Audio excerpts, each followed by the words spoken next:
Dans la tradition chrétienne, il y a 4 évangiles. Mais pour les archéologues, il en existe bien davantage. Tous dissimulés et proscrits par l'Église primitive. Que contiennent ces écritures récemment mises au jour et pourquoi ont-elles été interdites pendant des siècles? Les technologies de pointe nous dévoileront l'histoire secrète du christianisme, enfouie dans les évangiles perdus.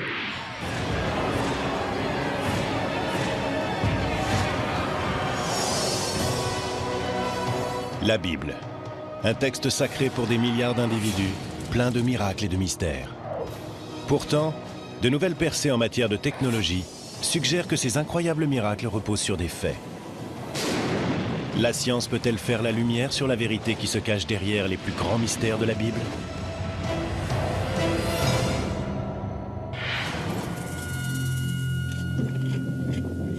Hiver 1886. Des archéologues français sont à la recherche d'objets dans la partie chrétienne d'un cimetière de Haute-Égypte.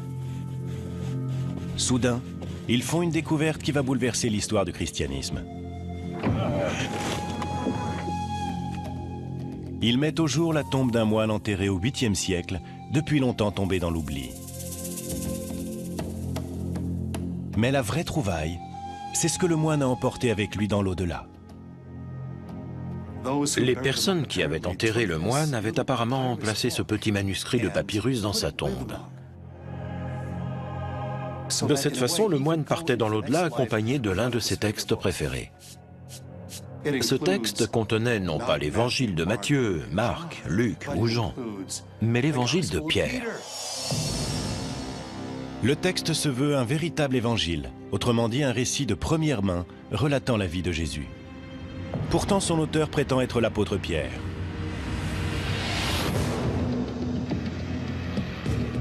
Pendant près de 2000 ans, tout ce que les chrétiens savaient de Jésus provenait des évangiles contenus dans la Bible chrétienne.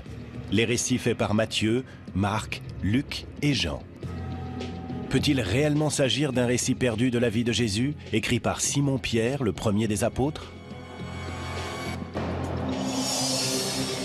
La découverte crée une véritable onde de choc parmi les spécialistes de la Bible. L'onde de choc se poursuit lorsque de nouveaux évangiles perdus sont retrouvés sur plusieurs sites de fouilles archéologiques. L'évangile de Thomas, l'évangile de Marie-Madeleine et même l'évangile de Judas.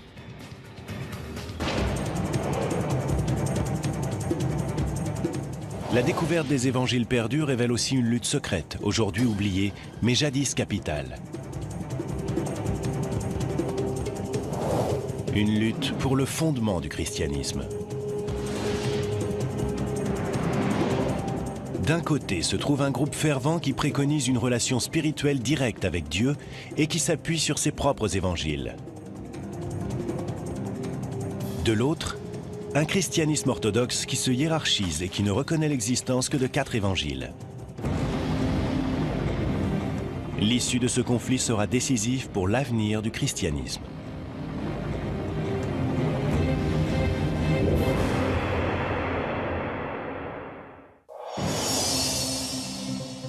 Mais à l'aube du christianisme, il n'existe aucun évangile, ni aucune Bible chrétienne. La religion chrétienne naît autour de l'an 30, lorsque quelques Juifs décident de suivre les enseignements de Jésus de Nazareth. L'histoire avec un grand H se transmet à travers des histoires. C'est ce qui s'est passé avec les premiers disciples de Jésus. Ces personnes étaient pauvres, marginalisées, et ne savaient très certainement ni lire ni écrire. Elles ont donc fait comme tout le monde. Elles ont raconté des histoires. Les gens parlaient entre eux. Toi qui as connu Jésus, que t'a-t-il dit lorsque tu l'as rencontré? Est-ce que tu as fait route avec lui? Tu te rappelles ce qui s'est passé? Moi, j'ai entendu dire que... Les récits de la vie de Jésus n'ont pas été écrits avant des décennies. Les spécialistes pensent que le tout premier évangile, celui de Marc, a été rédigé autour de l'an 70, 40 ans après la mort de Jésus. Mais ce n'était pas le seul. En l'an 200 après Jésus-Christ, ces écritures ne se résumaient pas à 4 évangiles. Il pourrait y en avoir eu près de 50. Ils étaient intitulés l'Évangile de Philippe, l'Évangile des Hébreux, ou encore l'Apocalypse de Pierre. Certains de ces écrits ont été mentionnés par des auteurs antiques, mais jusqu'à récemment, ils semblaient avoir tous disparu. Que leur est-il arrivé? Et pourquoi n'y a-t-il que 4 évangiles de nos jours? La réponse tient davantage de la politique que de la religion. La Bible n'est pas tombée du ciel. Elle a été élaborée par des penseurs chrétiens qui représentaient un point de vue bien spécifique. Ce qui est surprenant, c'est que la Bible chrétienne telle qu'on la connaît n'est vraiment née que 300 ans après la mort de Jésus. Et l'homme qui en a déterminé le contenu avait des intentions très concrètes, qui n'avaient que peu de rapport avec la religion.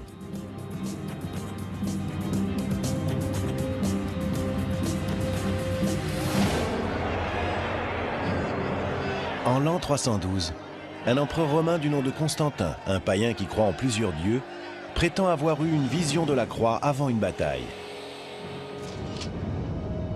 Après sa victoire, il se convertit au christianisme et en fera même une religion d'État semi-officielle.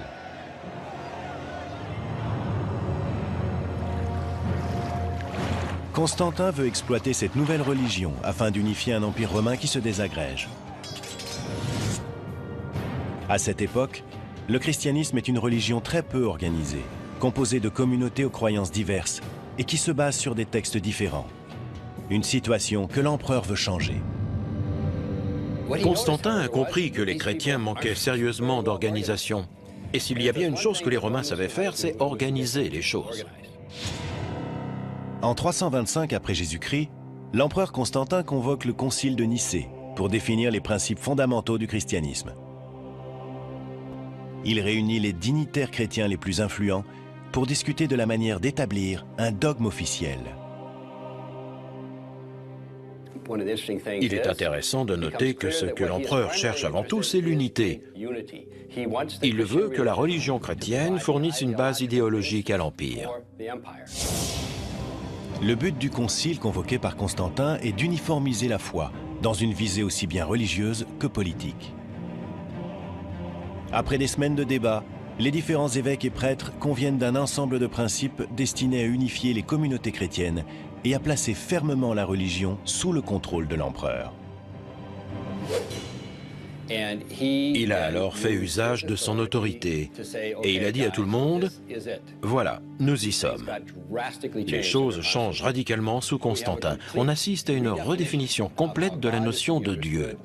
À partir de ce moment-là, Dieu est le protecteur de l'État, et l'État va ensuite utiliser la religion à ses propres fins pour s'unifier, parce que sans unité, il est très difficile de gouverner. Constantin veut aussi faire de l'ordre dans les Écritures et ne conserver que celles qu'il considère comme adaptées à cette nouvelle religion d'État. Si le concile de Nicée ne décide pas officiellement du contenu de la Bible chrétienne, Constantin fait clairement comprendre quels évangiles il juge acceptables. Il ordonne la création de 50 exemplaires d'une Bible chrétienne, qui contient uniquement les évangiles de Matthieu, Marc, Luc et Jean. Que sont devenus les autres évangiles? En l'an 382, un autre concile de l'Église en interdit littéralement la lecture aux chrétiens. Sous le règne de l'empereur chrétien Théodose, tous les autres évangiles sont considérés comme hérétiques. Ils sont interdits ou enterrés, et leurs propriétaires sont arrêtés et parfois exécutés. Il existait de nombreux autres textes auxquels des chrétiens profondément croyants étaient très attachés. Pendant très longtemps, ces gens ont lu ces textes, jusqu'au jour où des évêques leur ont dit « Tu ne liras pas ceci, mais tu liras cela ». Que contenaient ces évangiles perdus? Pourquoi étaient-ils considérés comme dangereux au point de devoir être interdits ou détruits? Pendant près de 2000 ans, personne ne l'a su. Mais en 1886, l'évangile de Pierre surgit des sables du désert égyptien. D'autres découvertes stupéfiantes suivront au cours du XXe siècle. Les évangiles de Thomas, de Marie-Madeleine ou de Judas. Ces évangiles perdus, dits apocryphes, donnent une vision inédite de Jésus. Ils offrent une approche différente de la spiritualité et révèlent l'existence d'une doctrine disparue du christianisme qui a un jour menacé les fondements de la foi chrétienne elle-même.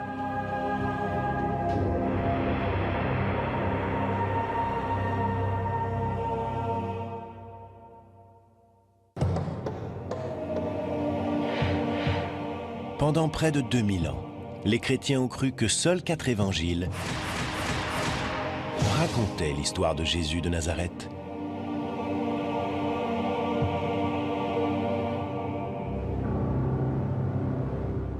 En 1886, l'évangile de Pierre est le premier évangile perdu à être retrouvé depuis des siècles.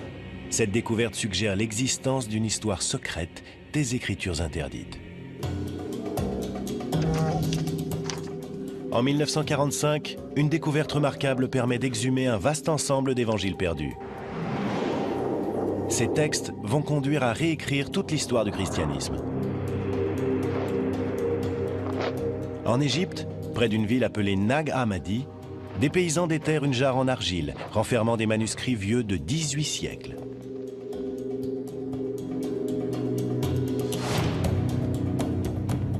La jarre contient 52 textes différents intitulés « Les Actes de Pierre », « L'Apocalypse de Jacques » ou encore « l'Évangile de Thomas ». Ces textes sont de véritables évangiles perdus. Ils ont été mentionnés par certains auteurs de l'Antiquité, mais ont sans doute été mis à l'index quand Constantin a décidé de réglementer la nouvelle religion en l'an 325. Jusqu'à ce jour, ces écritures n'étaient qu'une légende.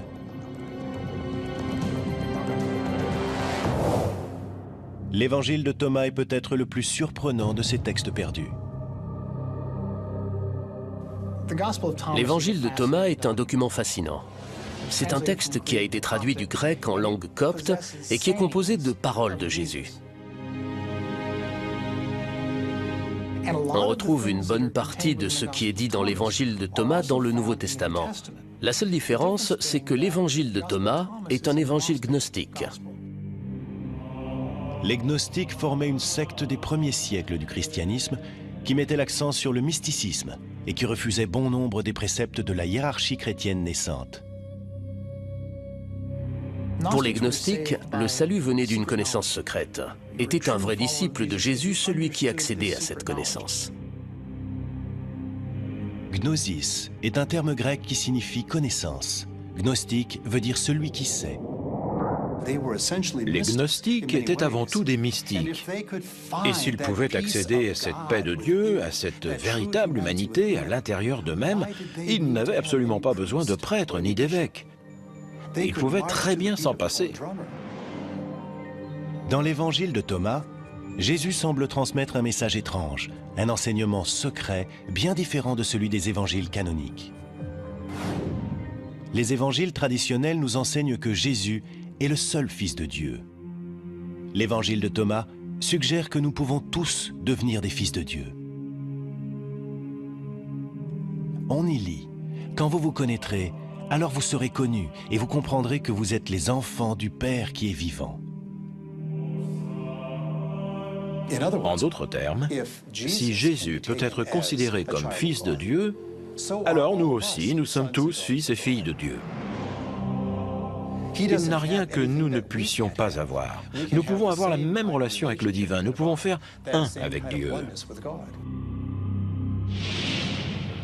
L'évangile de Thomas préconise une relation personnelle avec Dieu, sans passer par des églises organisées, des prêtres et des évêques. De nombreux prêtres et évêques s'offusquaient de ces gnostiques qui faisaient les choses à leur manière, qui entretenaient un lien direct avec Dieu. Tout ça passait très mal auprès des autorités de l'Église.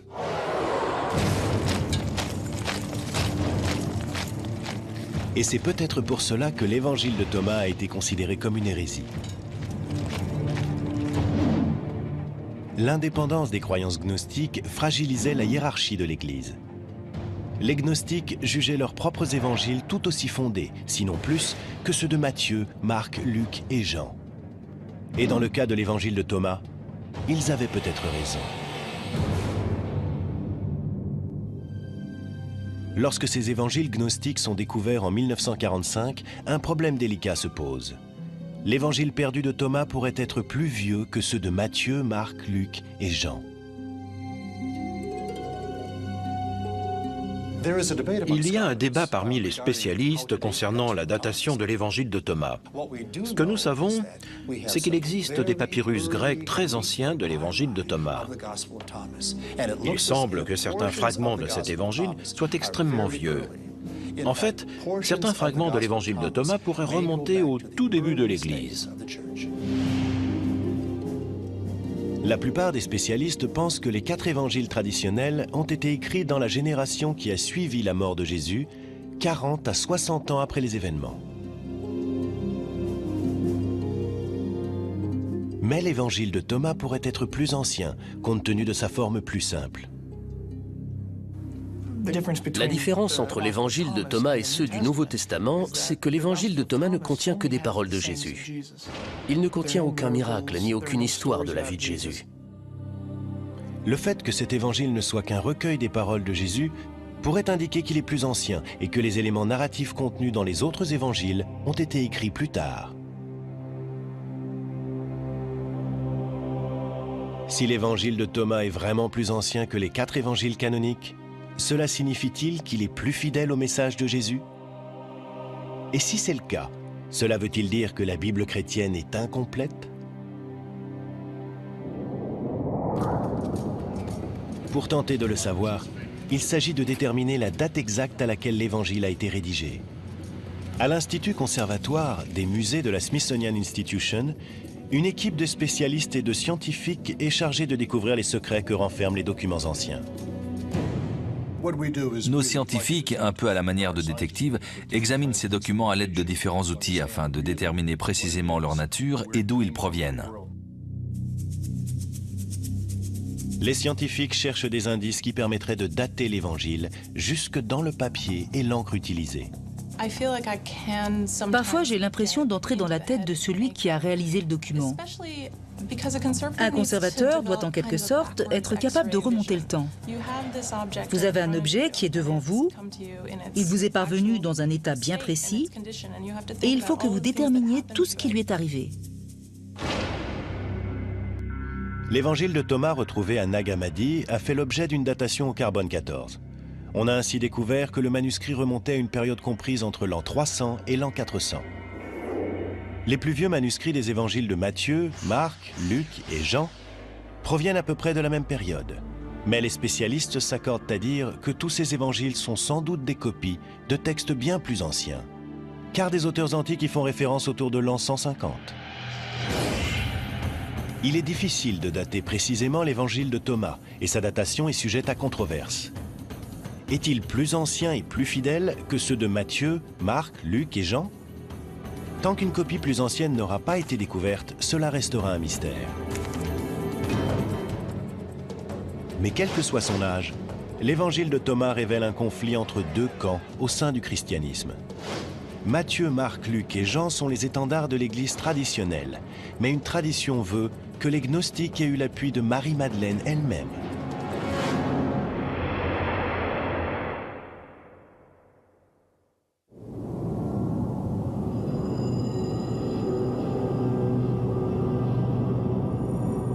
Pendant des siècles, les chrétiens ont cru que seuls 4 évangiles rapportaient la vie et le message de Jésus de Nazareth. Mais cette croyance est balayée à la fin du XIXe siècle, avec la découverte des premiers évangiles perdus. L'un des plus fascinants de ces textes oubliés est retrouvé en Égypte en 1896.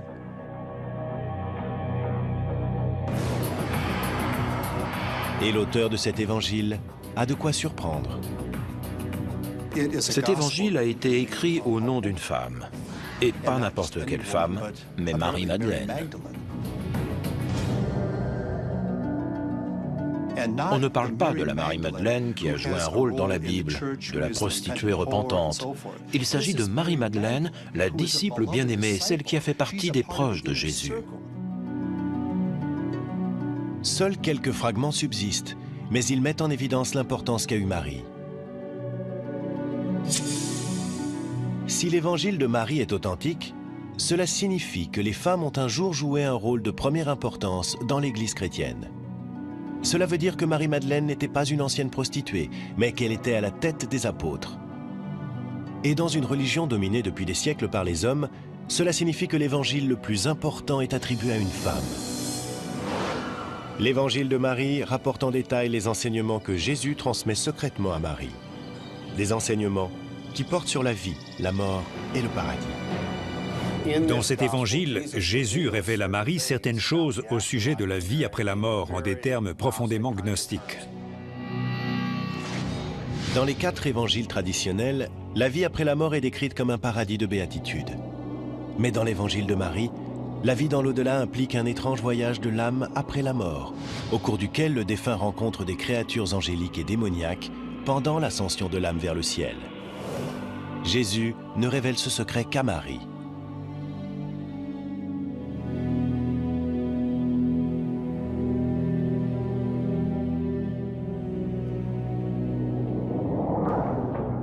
On lit dans le texte que Pierre, le premier des apôtres, réagit violemment en entendant une telle révélation. Pierre dit, « S'est-il réellement adressé à une femme à notre insu? Devons-nous nous tourner vers elle et tous l'écouter? L'a-t-il préféré à nous ?»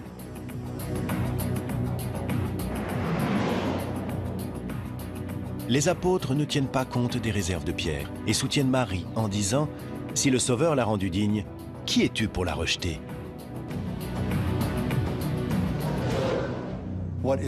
Ce qu'il est important de noter, c'est qu'il y avait un lien de type spirituel entre Marie et Jésus. Marie était considérée comme une personne perspicace, influente, quelqu'un qui savait motiver les autres. C'était là son véritable don. Elle comprenait l'esprit de Jésus et elle a su communiquer cela. Cet évangile nous donne un point de vue très différent du message de Jésus et il présente Marie-Madeleine comme celle qui comprend ce point de vue bien mieux que tous les autres disciples.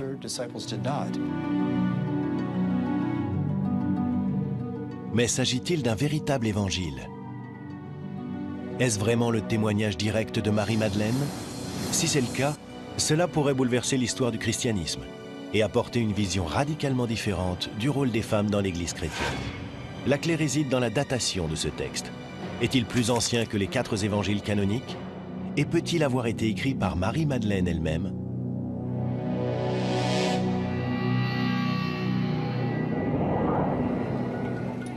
L'évangile de Marie a été découvert en 1896 à Akhmim, en Égypte. Une datation au carbone 14 nous apprend que le texte a été copié au 5e siècle. Mais au fil des années, des fragments de l'évangile de Marie ont été exhumés dans d'autres régions d'Égypte, et ils sont bien plus anciens. De nouvelles avancées technologiques peuvent permettre d'affiner la datation des plus petits fragments d'un texte ancien. En se servant d'un microscope 3D, les scientifiques peuvent examiner les fragments dans les moindres détails afin de déceler des indices permettant de les dater. À ce niveau de détail, un morceau de papyrus moderne ne ressemble en rien à un manuscrit ancien. Si ce papyrus avait 2000 ans, la surface ne serait pas aussi brillante. Elle serait bien plus mate, parce que les fibres seraient usées, et cela aurait créé comme des poils, un peu comme sur du daim. Des tests de ce type ont permis de dater très précisément les plus vieux fragments de l'évangile de Marie. Ces fragments ont été rédigés autour de l'an 200. La langue et le vocabulaire employés suggèrent aussi que cet évangile a été écrit au IIe siècle et non du temps de Jésus. Il est donc très peu probable que Marie-Madeleine ait écrit l'évangile qui porte son nom.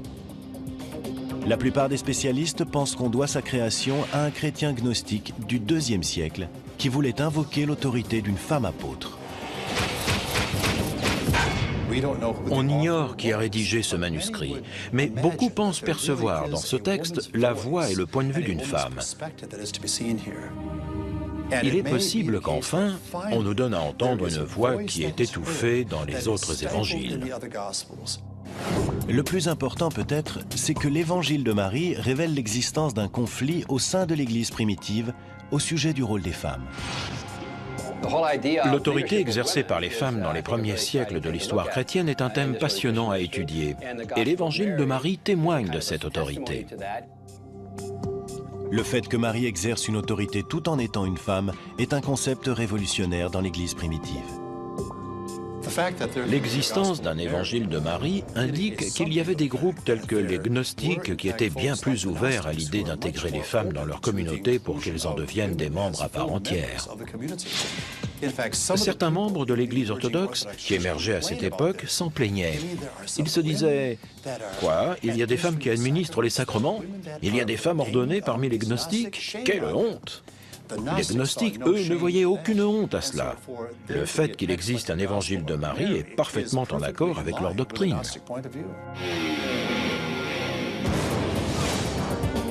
Si l'évangile de Marie nous offre le point de vue des gnostiques sur les femmes, un autre évangile gnostique prétend présenter le récit de Pierre, le premier des apôtres.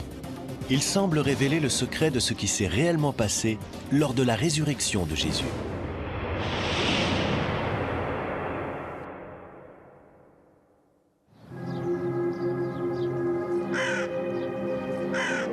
En 1886, lors de fouilles en Égypte, des archéologues français exhument une ancienne tombe chrétienne qui recèle un trésor extraordinaire.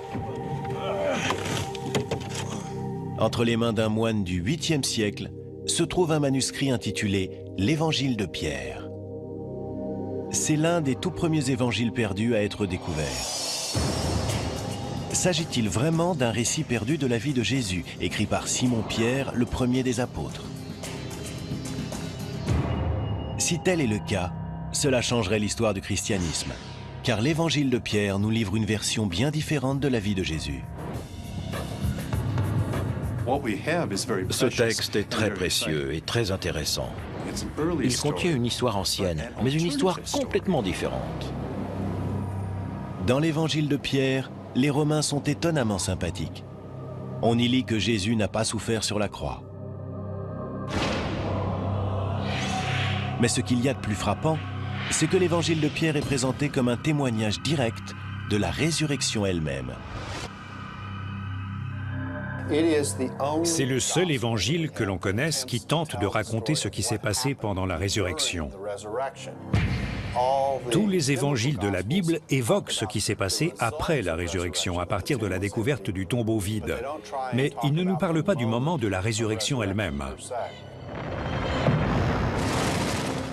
La description commence le 3e matin qui suit la mort de Jésus, alors que des soldats romains gardent le tombeau du Messie.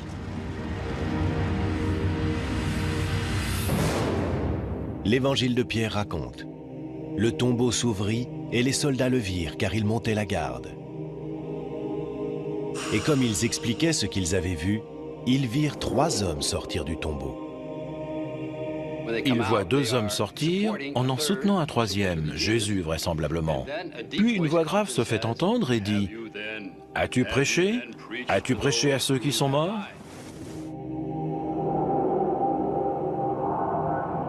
La résurrection prend fin lorsque Jésus et les 2 hommes s'élèvent vers le ciel, tandis que les témoins regardent abasourdis.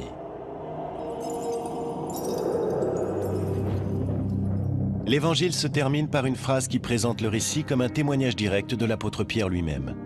Ce texte peut-il être réellement l'œuvre du premier des apôtres, le premier pape? A-t-il été rédigé à la même époque ou plus tôt que les 4 évangiles traditionnels? S'agit-il d'un récit plus tardif, d'un faux récit qui se serait lui-même fait passer pour un témoignage de Pierre? Les données archéologiques ne sont pas claires.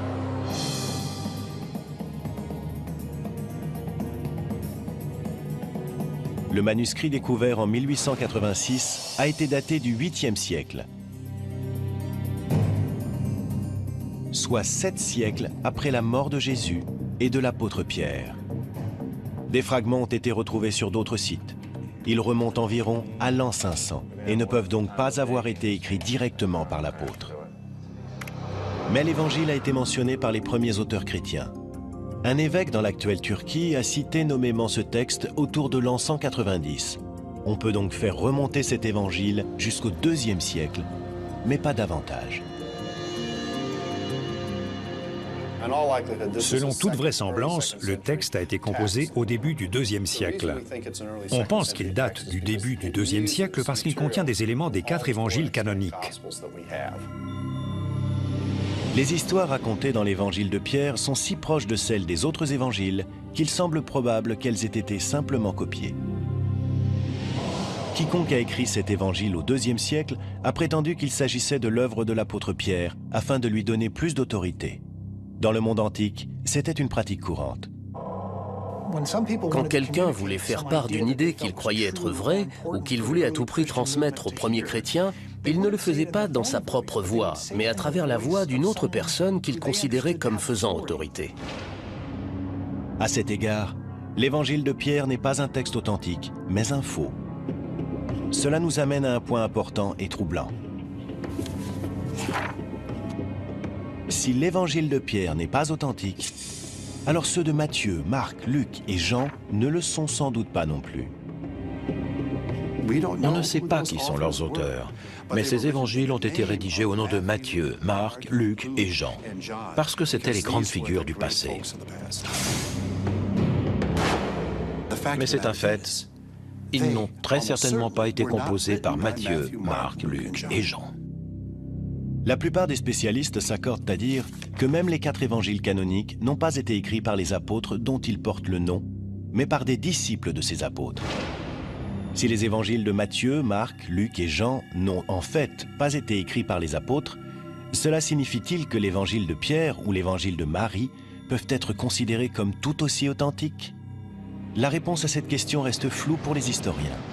Mais certains éléments contenus dans l'évangile de Pierre laissent penser qu'il ne peut pas être le témoignage de quelqu'un, et encore moins de l'apôtre Pierre. Le texte nous livre un contenu douteux. Dans la scène de la résurrection, Jésus et les 2 anges sont décrits comme s'étirant au-delà des cieux. Et derrière Jésus, la croix émerge du tombeau et parle. L'Évangile dit « Ils entendirent une voix venue des cieux. As-tu prêché à ceux qui se sont endormis ?» Et la réponse vint de la croix « Oui ». L'évangile de Pierre était bien trop fabuleux. Ces hommes immenses dont la tête dépasse les cieux et cette croix qui parle, tout ça était bien trop gros pour que qui que ce soit y croie. L'Église primitive recherchait la simplicité et la sobriété. C'est peut-être l'une des raisons pour lesquelles l'évangile de Pierre n'est pas reconnu comme tel lors du concile de Nicée convoqué par Constantin. Pourtant, des groupes de chrétiens fervents continuent d'y voir un texte sacré, au point de le placer dans la tombe d'un moine autour de l'an 700. J'aime à penser qu'il y a eu un moine qui s'est accroché à ce texte, non seulement sur terre, mais aussi dans l'au-delà.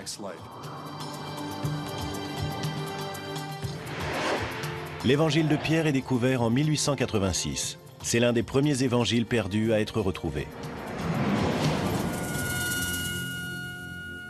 La plus récente découverte d'évangiles apocryphes ne date que de 2006. Un texte qui provoque immédiatement la controverse, car il aurait été écrit par celui qui a trahi Jésus, Judas.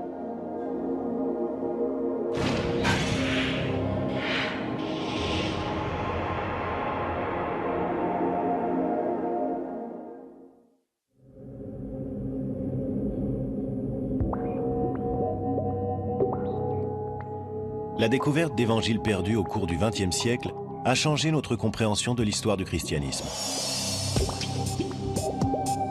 Mais l'un de ces textes récemment découverts met en doute les fondements même des croyances chrétiennes traditionnelles. En 2000, un manuscrit en papyrus est racheté à un marchand d'antiquités égyptien. On pense qu'il aurait été à l'origine retrouvé près de Nag Hammadi, où ont été mis au jour les premiers évangiles gnostiques. Il est identifié comme l'évangile de Judas. Judas Iscariote.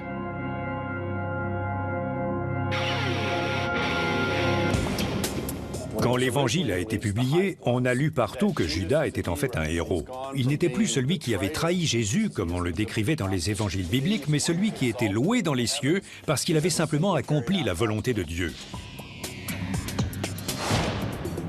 Dans le récit qui est traditionnellement fait de la crucifixion, Judas livre Jésus aux Romains. Dès lors, il est considéré comme un traître. Mais dans l'évangile de Judas, la trahison devient une histoire de sacrifice personnel. Dans ce texte, Jésus voit en lui le plus sage des apôtres. Tout tourne autour de la relation entre Jésus et Judas. Judas est vu comme un disciple très particulier. Il est celui qui reçoit l'enseignement, il est celui qui semble comprendre le mieux qui est véritablement Jésus. Jésus dit à Judas qu'il ne sacrifiera que son enveloppe charnelle aux Romains. Lui-même échappera à la crucifixion et retournera au royaume spirituel. Cela indique clairement que l'évangile de Judas est d'origine gnostique. Pour les gnostiques, Jésus n'était pas vraiment humain. Il avait simplement une apparence humaine. C'était un esprit, si on veut. L'idée fondamentale du gnosticisme, c'était de se débarrasser de cette enveloppe, de ce vêtement, de cet élément humain de façon à pouvoir retourner à cette forme pure d'esprit. L'évangile de Judas opère un remarquable renversement par rapport aux évangiles chrétiens canoniques et déclenche immédiatement la controverse dès sa publication en 2006. S'il s'agit d'un authentique évangile écrit par Judas, cela bouleverserait l'histoire et la théologie chrétienne. Mais bon nombre de spécialistes pensent que l'évangile de Judas ne peut être qu'un faux. L'idée qu'il puisse exister un évangile de Judas Iscariote a quelque chose de tellement provocateur que beaucoup de gens se sont posé des questions. Est-ce que ce texte pourrait être un faux ? Théoriquement, quelqu'un qui aurait un sens de l'humour diabolique ou qui voudrait jouer un tour au monde entier pourrait très bien prendre un papyrus ancien, composer un texte et piéger tout le monde. Pendant des semaines, l'évangile de Judas a été soumis à un examen minutieux. Malgré sa source inhabituelle, les experts en ont conclu que le document était bien authentique, mais qu'il n'était sans doute pas aussi vieux que les évangiles traditionnels. Les spécialistes estiment que le manuscrit de l'évangile de Judas date d'une période comprise entre l'an 280 et l'an 330, soit près de 300 ans après la mort de Judas. De toute évidence, ce texte n'est pas un témoignage direct et a été composé après les 4 évangiles canoniques, au cours du IIe siècle. Mais la création de l'évangile de Judas souligne le conflit croissant entre les chrétiens gnostiques et l'Église traditionnelle autour de l'an 300.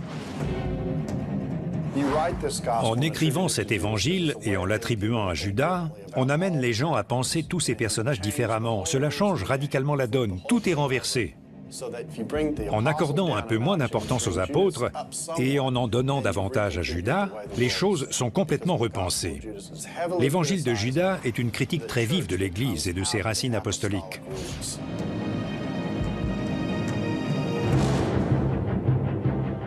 En utilisant la voix de Judas, l'auteur gnostique anonyme veut frapper les croyances chrétiennes orthodoxes en plein cœur.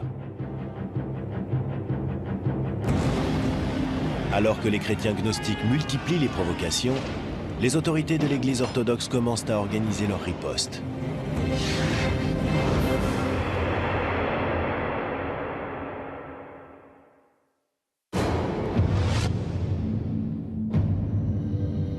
Avant le concile de Nicée, le christianisme n'est pas une organisation structurée.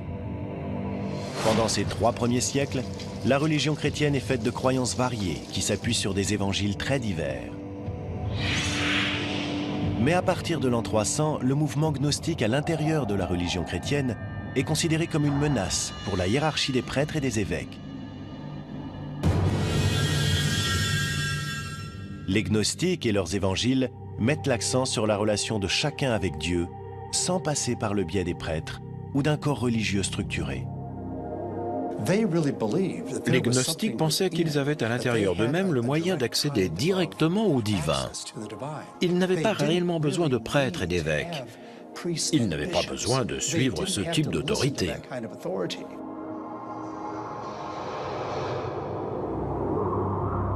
Mais c'est peut-être cette importance accordée par les gnostiques au mysticisme et à la révélation personnelle qui va les conduire à leur perte. Au lieu de bâtir une communauté et de gagner des adeptes, le cercle fermé des gnostiques commence à perdre de son influence politique. Pendant ce temps, la hiérarchie chrétienne qui se met en place attire l'attention des dirigeants romains. Avec le concile de Nicée en l'an 325, l'empereur Constantin renforce l'assise politique des évêques orthodoxes et de leur hiérarchie.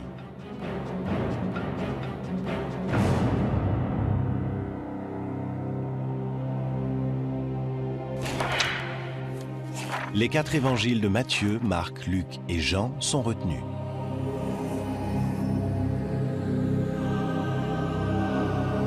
Les évangiles gnostiques sont rejetés, du moins officiellement.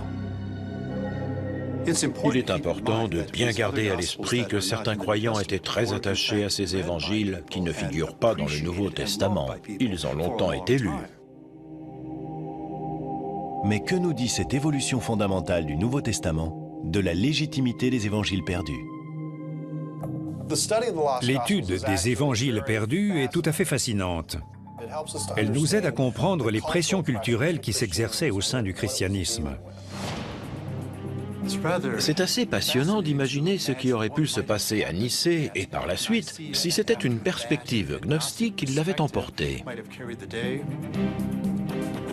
Je pense que le fait d'être un disciple de Jésus aurait eu une dimension plus mystique, quelque chose de plus intime. L'Église aurait été très différente, avec des caractéristiques tout autres et un sens plus mystique.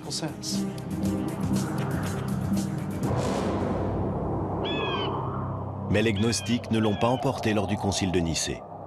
Et quelque part, dans un monastère du désert égyptien, un groupe de moines gnostiques s'est sans doute inquiété du sort de ces évangiles qu'ils aimaient tant. Ils ont dû être profondément attachés à ces textes, jusqu'à ce jour fatidique.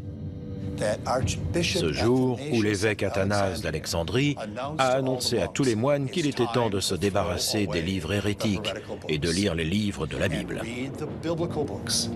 Peut-être que les moines ont réuni ces précieux textes de la bibliothèque de Nag Hammadi et que, le cœur lourd, ils n'ont pas pu se résoudre à les détruire. Alors ils les ont cachés dans une jarre pour qu'ils durent pour toujours jusqu'à ce que nous les retrouvions à notre époque et que nous les lisions à nouveau. Pendant des millénaires, les 4 évangiles du Nouveau Testament contenus dans la Bible ont été présentés comme la véritable histoire de Jésus. Pour certains, les évangiles perdus révèlent la voie que le christianisme n'a pas empruntée. Pour d'autres, elle ne l'a pas été pour une bonne raison. On dit que parfois, l'histoire est écrite par les vainqueurs, mais qu'un jour, c'est au tour des vaincus d'être entendus. Il est intéressant d'entendre le point de vue des vaincus, mais il ne faut pas oublier la suite de la phrase, qui est que parfois, les vainqueurs méritent de gagner. Des siècles après avoir été enfouis dans les sables du désert, les évangiles perdus restent controversés. Peut-être est-ce là la preuve du pouvoir qu'a la parole écrite de se faire porteuse de foi, d'espoir et de mystère à travers les siècles et dans le monde entier.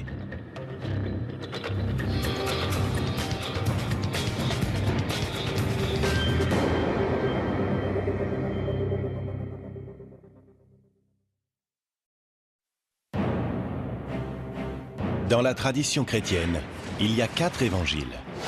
Mais pour les archéologues, il en existe bien davantage, tous dissimulés et proscrits par l'Église primitive. Que contiennent ces écritures récemment mises au jour et pourquoi ont-elles été interdites pendant des siècles? Les technologies de pointe nous dévoileront l'histoire secrète du christianisme, enfouie dans les évangiles perdus.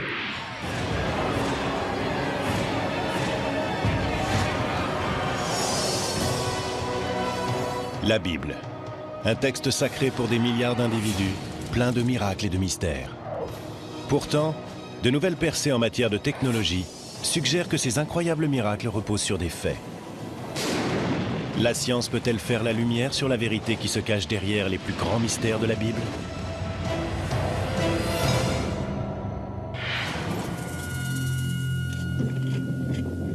Hiver 1886. Des archéologues français sont à la recherche d'objets dans la partie chrétienne d'un cimetière de Haute-Égypte. Soudain, ils font une découverte qui va bouleverser l'histoire du christianisme. Ils mettent au jour la tombe d'un moine enterré au 8e siècle, depuis longtemps tombé dans l'oubli. Mais la vraie trouvaille, c'est ce que le moine a emporté avec lui dans l'au-delà. Les personnes qui avaient enterré le moine avaient apparemment placé ce petit manuscrit de papyrus dans sa tombe. De cette façon, le moine partait dans l'au-delà accompagné de l'un de ses textes préférés. Ce texte contenait non pas l'évangile de Matthieu, Marc, Luc ou Jean, mais l'évangile de Pierre. Le texte se veut un véritable évangile, autrement dit un récit de première main relatant la vie de Jésus. Pourtant, son auteur prétend être l'apôtre Pierre.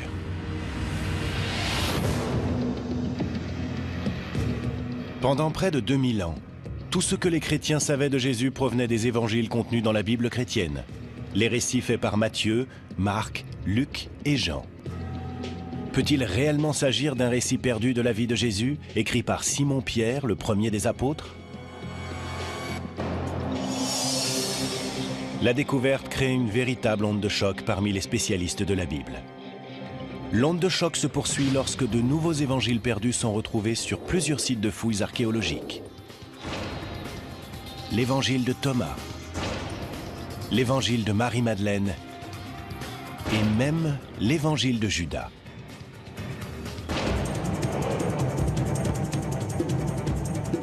La découverte des évangiles perdus révèle aussi une lutte secrète, aujourd'hui oubliée, mais jadis capitale.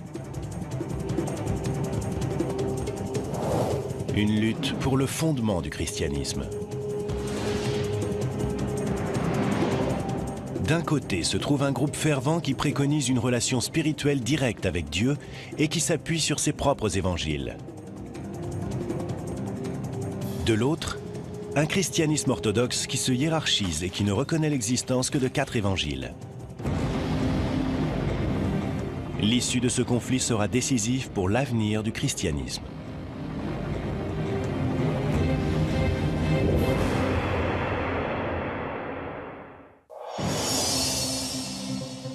Mais à l'aube du christianisme, il n'existe aucun évangile, ni aucune Bible chrétienne. La religion chrétienne naît autour de l'an 30, lorsque quelques Juifs décident de suivre les enseignements de Jésus de Nazareth. L'histoire avec un grand H se transmet à travers des histoires. C'est ce qui s'est passé avec les premiers disciples de Jésus. Ces personnes étaient pauvres, marginalisées, et ne savaient très certainement ni lire ni écrire. Elles ont donc fait comme tout le monde. Elles ont raconté des histoires. Les gens parlaient entre eux. Toi qui as connu Jésus, que t'a-t-il dit lorsque tu l'as rencontré? Est-ce que tu as fait route avec lui? Tu te rappelles ce qui s'est passé? Moi, j'ai entendu dire que... Les récits de la vie de Jésus n'ont pas été écrits avant des décennies. Les spécialistes pensent que le tout premier évangile, celui de Marc, a été rédigé autour de l'an 70, 40 ans après la mort de Jésus. Mais ce n'était pas le seul. En l'an 200 après Jésus-Christ, ces écritures ne se résumaient pas à 4 évangiles. Il pourrait y en avoir eu près de 50. Ils étaient intitulés l'Évangile de Philippe, l'Évangile des Hébreux, ou encore l'Apocalypse de Pierre. Certains de ces écrits ont été mentionnés par des auteurs antiques, mais jusqu'à récemment, ils semblaient avoir tous disparu. Que leur est-il arrivé? Et pourquoi n'y a-t-il que 4 évangiles de nos jours? La réponse tient davantage de la politique que de la religion. La Bible n'est pas tombée du ciel. Elle a été élaborée par des penseurs chrétiens qui représentaient un point de vue bien spécifique. Ce qui est surprenant, c'est que la Bible chrétienne telle qu'on la connaît n'est vraiment née que 300 ans après la mort de Jésus. Et l'homme qui en a déterminé le contenu avait des intentions très concrètes, qui n'avaient que peu de rapport avec la religion.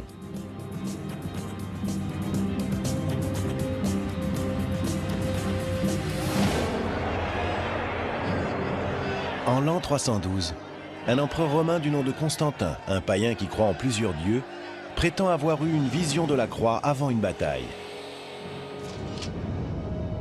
Après sa victoire, il se convertit au christianisme et en fera même une religion d'État semi-officielle.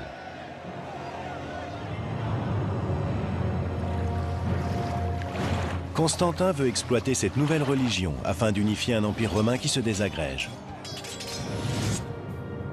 À cette époque, Le christianisme est une religion très peu organisée, composée de communautés aux croyances diverses et qui se base sur des textes différents.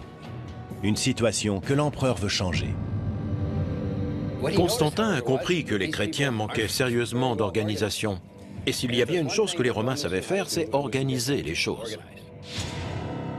En 325 après Jésus-Christ, l'empereur Constantin convoque le concile de Nicée pour définir les principes fondamentaux du christianisme. Il réunit les dignitaires chrétiens les plus influents pour discuter de la manière d'établir un... Il voit deux hommes sortir en soutenant un troisième, Jésus vraisemblablement. Puis une voix grave se fait entendre et dit « As-tu prêché? As-tu prêché à ceux qui sont morts ?»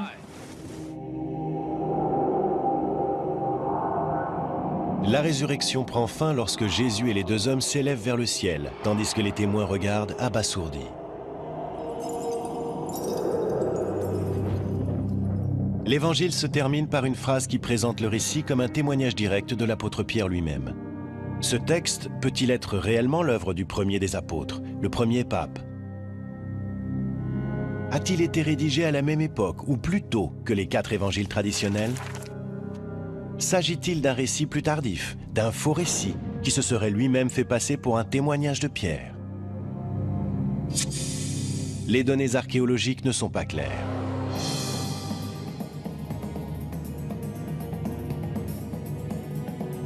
Le manuscrit découvert en 1886 a été daté du 8e siècle,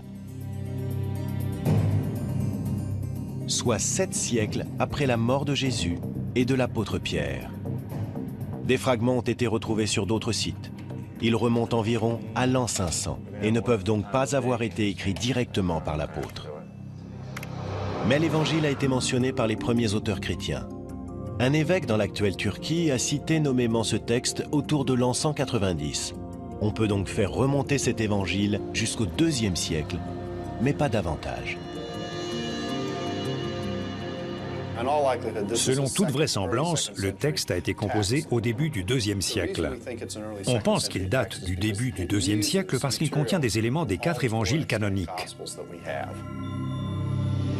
Les histoires racontées dans l'évangile de Pierre sont si proches de celles des autres évangiles qu'il semble probable qu'elles aient été simplement copiées. Quiconque a écrit cet évangile au IIe siècle a prétendu qu'il s'agissait de l'œuvre de l'apôtre Pierre afin de lui donner plus d'autorité.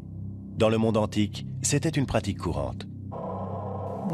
Quand quelqu'un voulait faire part d'une idée qu'il croyait être vraie ou qu'il voulait à tout prix transmettre aux premiers chrétiens, il ne le faisait pas dans sa propre voix, mais à travers la voix d'une autre personne qu'il considérait comme faisant autorité.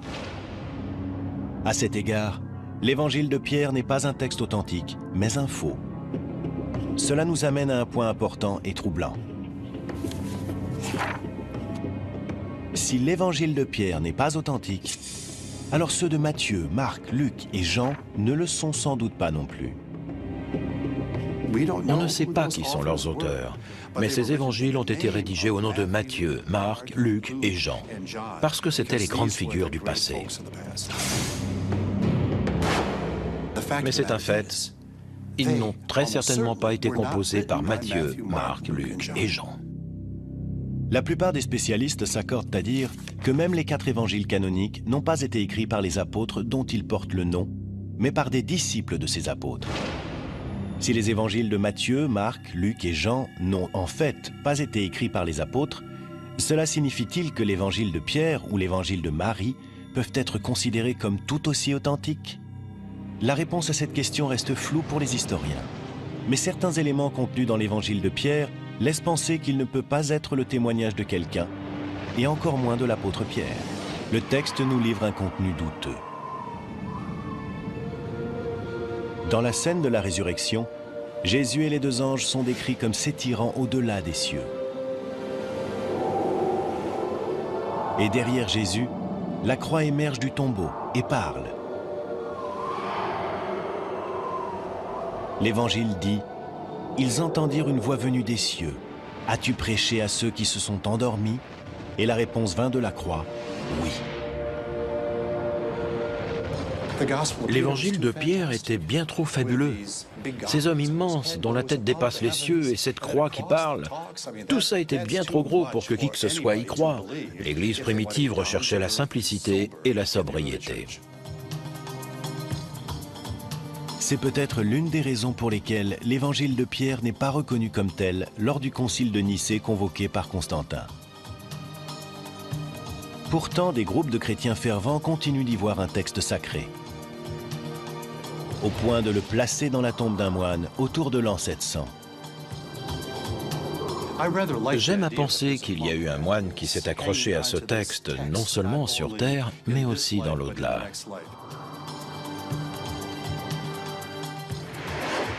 L'évangile de Pierre est découvert en 1886. C'est l'un des premiers évangiles perdus à être retrouvé. La plus récente découverte d'évangiles apocryphes ne date que de 2006. Un texte qui provoque immédiatement la controverse, car il aurait été écrit par celui qui a trahi Jésus, Judas.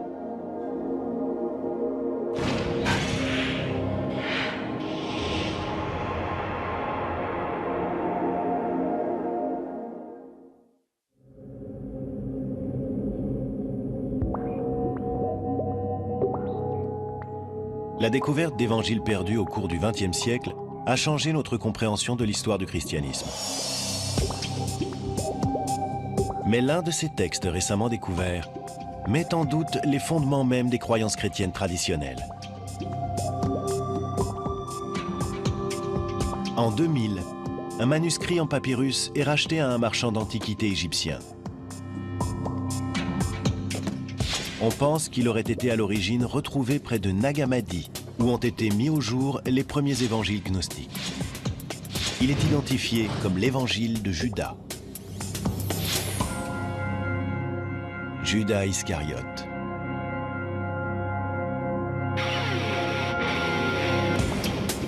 Quand l'Évangile a été publié, on a lu partout que Judas était en fait un héros. Il n'était plus celui qui avait trahi Jésus, comme on le décrivait dans les évangiles bibliques, mais celui qui était loué dans les cieux parce qu'il avait simplement accompli la volonté de Dieu.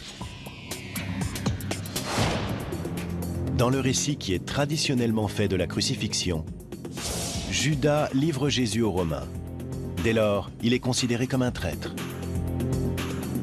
Mais dans l'évangile de Judas, l'Église organisée, des prêtres et des évêques.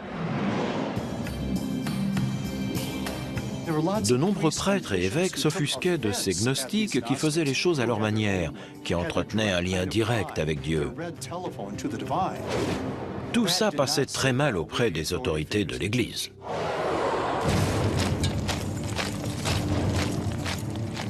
Et c'est peut-être pour cela que l'évangile de Thomas a été considéré comme une hérésie. L'indépendance des croyances gnostiques fragilisait la hiérarchie de l'Église. Les gnostiques jugeaient leurs propres évangiles tout aussi fondés, sinon plus, que ceux de Matthieu, Marc, Luc et Jean. Et dans le cas de l'évangile de Thomas, ils avaient peut-être raison. Lorsque ces évangiles gnostiques sont découverts en 1945, un problème délicat se pose. L'évangile perdu de Thomas pourrait être plus vieux que ceux de Matthieu, Marc, Luc et Jean. Il y a un débat parmi les spécialistes concernant la datation de l'évangile de Thomas. Ce que nous savons, c'est qu'il existe des papyrus grecs très anciens de l'évangile de Thomas. Il semble que certains fragments de cet évangile soient extrêmement vieux. En fait, certains fragments de l'évangile de Thomas pourraient remonter au tout début de l'Église. La plupart des spécialistes pensent que les 4 évangiles traditionnels ont été écrits dans la génération qui a suivi la mort de Jésus, 40 à 60 ans après les événements. Mais l'évangile de Thomas pourrait être plus ancien, compte tenu de sa forme plus simple. La différence entre l'évangile de Thomas et ceux du Nouveau Testament, c'est que l'évangile de Thomas ne contient que des paroles de Jésus. Il ne contient aucun miracle ni aucune histoire de la vie de Jésus. Le fait que cet évangile ne soit qu'un recueil des paroles de Jésus pourrait indiquer qu'il est plus ancien et que les éléments narratifs contenus dans les autres évangiles ont été écrits plus tard. Si l'évangile de Thomas est vraiment plus ancien que les 4 évangiles canoniques, cela signifie-t-il qu'il est plus fidèle au message de Jésus? Et si c'est le cas, cela veut-il dire que la Bible chrétienne est incomplète? Pour tenter de le savoir, il s'agit de déterminer la date exacte à laquelle l'évangile a été rédigé. À l'Institut conservatoire des musées de la Smithsonian Institution, une équipe de spécialistes et de scientifiques est chargée de découvrir les secrets que renferment les documents anciens. Nos scientifiques, un peu à la manière de détectives, examinent ces documents à l'aide de différents outils afin de déterminer précisément leur nature et d'où ils proviennent. Les scientifiques cherchent des indices qui permettraient de dater l'Évangile jusque dans le papier et l'encre utilisée. Parfois, j'ai l'impression d'entrer dans la tête de celui qui a réalisé le document. Un conservateur doit en quelque sorte être capable de remonter le temps. Vous avez un objet qui est devant vous, il vous est parvenu dans un état bien précis, et il faut que vous déterminiez tout ce qui lui est arrivé. L'évangile de Thomas retrouvé à Nag Hammadi a fait l'objet d'une datation au carbone 14. On a ainsi découvert que le manuscrit remontait à une période comprise entre l'an 300 et l'an 400. Les plus vieux manuscrits des évangiles de Matthieu, Marc, Luc et Jean proviennent à peu près de la même période. Mais les spécialistes s'accordent à dire que tous ces évangiles sont sans doute des copies de textes bien plus anciens, car des auteurs antiques y font référence autour de l'an 150. Il est difficile de dater précisément l'évangile de Thomas, et sa datation est sujette à controverse. Est-il plus ancien et plus fidèle que ceux de Matthieu, Marc, Luc et Jean? Tant qu'une copie plus ancienne n'aura pas été découverte, cela restera un mystère.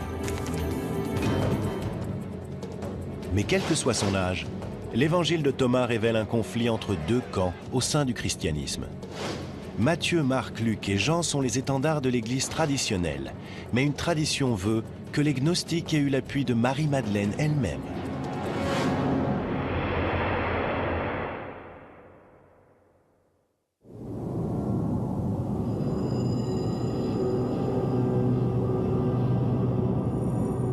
Pendant des siècles, les chrétiens ont cru que seuls 4 évangiles rapportaient la vie et le message de Jésus de Nazareth.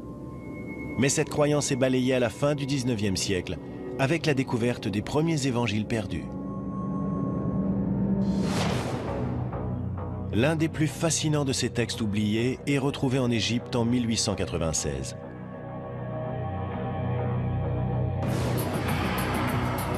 Et l'auteur de cet évangile a de quoi surprendre.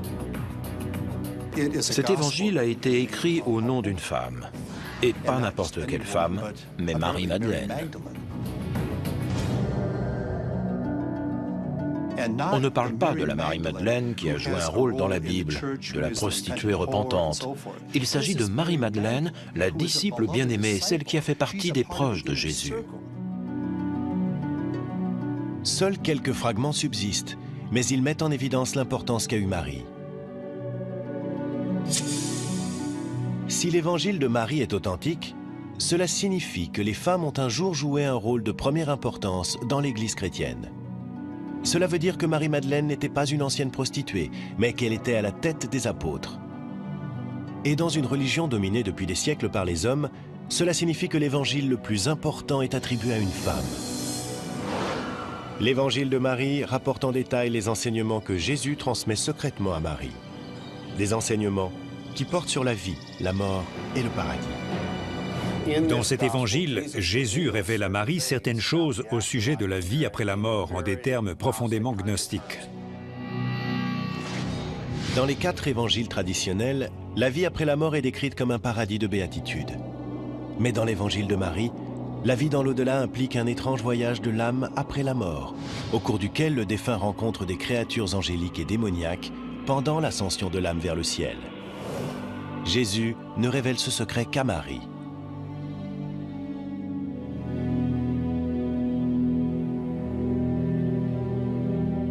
Dogme officiel. Il est intéressant de noter que ce que l'empereur cherche avant tout, c'est l'unité. Il veut que la religion chrétienne fournisse une base idéologique à l'Empire. Le but du concile convoqué par Constantin est d'uniformiser la foi, dans une visée aussi bien religieuse que politique. Après des semaines de débats, les différents évêques et prêtres conviennent d'un ensemble de principes destinés à unifier les communautés chrétiennes et à placer fermement la religion sous le contrôle de l'empereur. Il a alors fait usage de son autorité et il a dit à tout le monde, « Voilà, nous y sommes ». Les choses changent radicalement sous Constantin. On assiste à une redéfinition complète de la notion de Dieu. À partir de ce moment-là, Dieu est le protecteur de l'État, et l'État va ensuite utiliser la religion à ses propres fins pour s'unifier, parce que sans unité, il est très difficile de gouverner. Constantin veut aussi faire de l'ordre dans les Écritures et ne conserver que celles qu'il considère comme adaptées à cette nouvelle religion d'État. Si le concile de Nicée ne décide pas officiellement du contenu de la Bible chrétienne, Constantin fait clairement comprendre quels évangiles il juge acceptables. Il ordonne la création de 50 exemplaires d'une Bible chrétienne, qui contient uniquement les évangiles de Matthieu, Marc, Luc et Jean. Que sont devenus les autres évangiles? En l'an 382, un autre concile de l'Église en interdit littéralement la lecture aux chrétiens. Sous le règne de l'empereur chrétien Théodose, tous les autres évangiles sont considérés comme hérétiques. Ils sont interdits ou enterrés, et leurs propriétaires sont arrêtés et parfois exécutés. Il existait de nombreux autres textes auxquels des chrétiens profondément croyants étaient très attachés. Pendant très longtemps, ces gens ont lu ces textes, jusqu'au jour où des évêques leur ont dit « Tu ne liras pas ceci, mais tu liras cela ». Que contenaient ces évangiles perdus? Pourquoi étaient-ils considérés comme dangereux au point de devoir être interdits ou détruits? Pendant près de 2000 ans, personne ne l'a su. Mais en 1886, l'évangile de Pierre surgit des sables du désert égyptien. D'autres découvertes stupéfiantes suivront au cours du XXe siècle. Les évangiles de Thomas, de Marie-Madeleine ou de Judas. Ces évangiles perdus, dits apocryphes, donnent une vision inédite de Jésus. Ils offrent une approche différente de la spiritualité et révèlent l'existence d'une doctrine disparue du christianisme qui a un jour menacé les fondements de la foi chrétienne elle-même.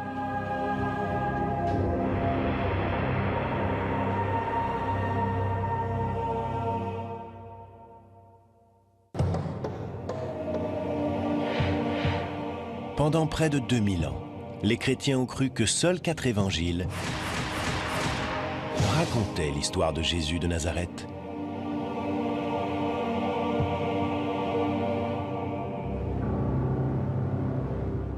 En 1886, l'évangile de Pierre est le premier évangile perdu à être retrouvé depuis des siècles. Cette découverte suggère l'existence d'une histoire secrète des Écritures interdites. En 1945, une découverte remarquable permet d'exhumer un vaste ensemble d'évangiles perdus. Ces textes vont conduire à réécrire toute l'histoire du christianisme. En Égypte, près d'une ville appelée Nag Hammadi, des paysans déterrent une jarre en argile, renfermant des manuscrits vieux de 18 siècles.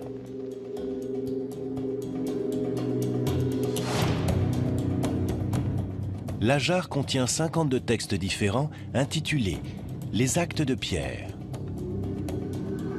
« L'Apocalypse de Jacques » ou encore « l'Évangile de Thomas ». Ces textes sont de véritables évangiles perdus. Ils ont été mentionnés par certains auteurs de l'Antiquité, mais ont sans doute été mis à l'index quand Constantin a décidé de réglementer la nouvelle religion en l'an 325.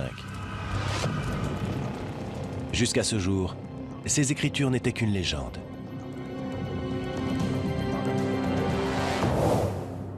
L'évangile de Thomas est peut-être le plus surprenant de ces textes perdus. L'évangile de Thomas est un document fascinant. C'est un texte qui a été traduit du grec en langue copte et qui est composé de paroles de Jésus. On retrouve une bonne partie de ce qui est dit dans l'évangile de Thomas dans le Nouveau Testament. La seule différence, c'est que l'évangile de Thomas est un évangile gnostique. Les gnostiques formaient une secte des premiers siècles du christianisme qui mettait l'accent sur le mysticisme et qui refusait bon nombre des préceptes de la hiérarchie chrétienne naissante. Pour les gnostiques, le salut venait d'une connaissance secrète. Était un vrai disciple de Jésus celui qui accédait à cette connaissance. Gnosis est un terme grec qui signifie connaissance. Gnostique veut dire celui qui sait. Les gnostiques étaient avant tout des mystiques. Et s'ils pouvaient accéder à cette paix de Dieu, à cette véritable humanité à l'intérieur d'eux-mêmes, ils n'avaient absolument pas besoin de prêtres ni d'évêques. Ils pouvaient très bien s'en passer. Dans l'évangile de Thomas, Jésus semble transmettre un message étrange, un enseignement secret bien différent de celui des évangiles canoniques. Les évangiles traditionnels nous enseignent que Jésus est le seul Fils de Dieu. L'évangile de Thomas suggère que nous pouvons tous devenir des fils de Dieu. On y lit « Quand vous vous connaîtrez, alors vous serez connus et vous comprendrez que vous êtes les enfants du Père qui est vivant. » En d'autres termes, si Jésus peut être considéré comme Fils de Dieu, alors nous aussi, nous sommes tous fils et filles de Dieu. Il n'a rien que nous ne puissions pas avoir. Nous pouvons avoir la même relation avec le divin, nous pouvons faire un avec Dieu. L'évangile de Thomas préconise une relation personnelle avec Dieu, sans passer par des églises. On lit dans le texte que Pierre, le premier des apôtres, réagit violemment en entendant une telle révélation. Pierre dit « S'est-il réellement adressé à une femme à notre insu? Devons-nous nous tourner vers elle et tous l'écouter? L'a-t-il préféré à nous ?»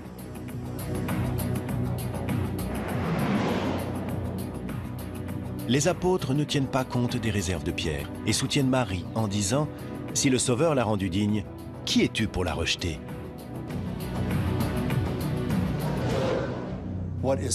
Ce qu'il est important de noter, c'est qu'il y avait un lien de type spirituel entre Marie et Jésus. Marie était considérée comme une personne perspicace, influente, quelqu'un qui savait motiver les autres. C'était là son véritable don. Elle comprenait l'esprit de Jésus et elle a su communiquer cela. Cet évangile nous donne un point de vue très différent du message de Jésus et il présente Marie-Madeleine comme celle qui comprend ce point de vue bien mieux que tous les autres disciples.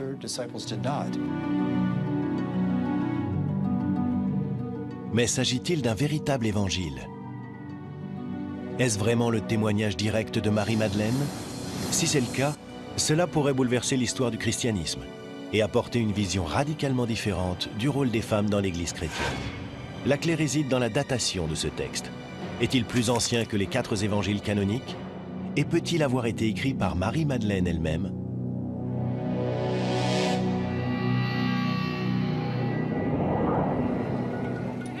L'évangile de Marie a été découvert en 1896 à Akhmim, en Égypte. Une datation au carbone 14 nous apprend que le texte a été copié au 5e siècle.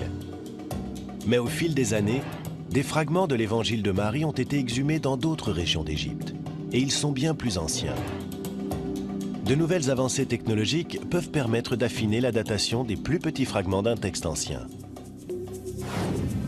En se servant d'un microscope 3D, les scientifiques peuvent examiner les fragments dans les moindres détails afin de déceler des indices permettant de les dater. À ce niveau de détail, un morceau de papyrus moderne ne ressemble en rien à un manuscrit ancien. Si ce papyrus avait 2000 ans, la surface ne serait pas aussi brillante. Elle serait bien plus mate, parce que les fibres seraient usées. Et cela aurait créé comme des poils, un peu comme sur du daim.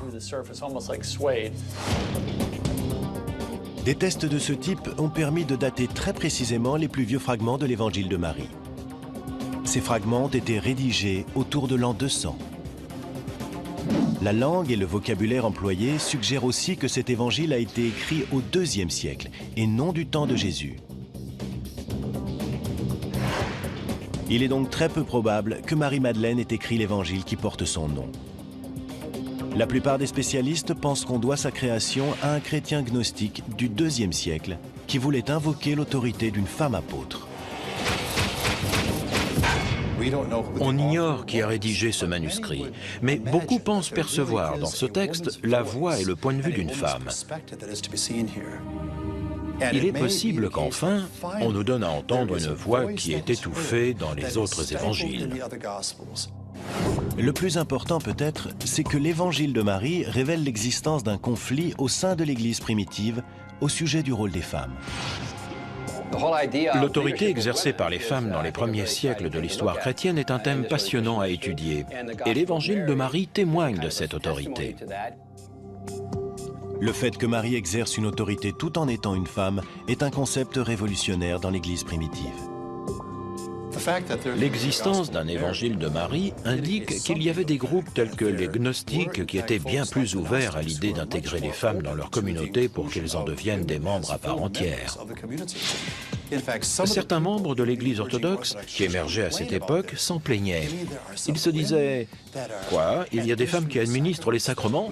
Il y a des femmes ordonnées parmi les gnostiques? Quelle honte !» Les gnostiques, eux, ne voyaient aucune honte à cela. Le fait qu'il existe un évangile de Marie est parfaitement en accord avec leur doctrine.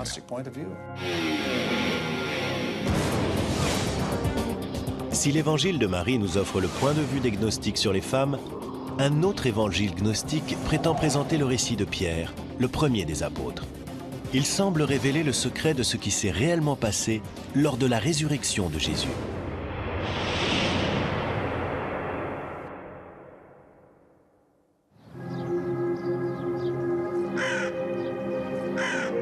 En 1886, lors de fouilles en Égypte, des archéologues français exhument une ancienne tombe chrétienne qui recèle un trésor extraordinaire. Entre les mains d'un moine du 8e siècle se trouve un manuscrit intitulé « L'Évangile de Pierre ». C'est l'un des tout premiers évangiles perdus à être découvert. S'agit-il vraiment d'un récit perdu de la vie de Jésus, écrit par Simon-Pierre, le premier des apôtres? Si tel est le cas, cela changerait l'histoire du christianisme, car l'évangile de Pierre nous livre une version bien différente de la vie de Jésus. Ce texte est très précieux et très intéressant. Il contient une histoire ancienne, mais une histoire complètement différente. Dans l'évangile de Pierre, les Romains sont étonnamment sympathiques. On y lit que Jésus n'a pas souffert sur la croix. Mais ce qu'il y a de plus frappant, c'est que l'évangile de Pierre est présenté comme un témoignage direct de la résurrection elle-même. C'est le seul évangile que l'on connaisse qui tente de raconter ce qui s'est passé pendant la résurrection. Tous les évangiles de la Bible évoquent ce qui s'est passé après la résurrection, à partir de la découverte du tombeau vide. Mais ils ne nous parlent pas du moment de la résurrection elle-même. La description commence le 3e matin qui suit la mort de Jésus, alors que des soldats romains gardent le tombeau du Messie.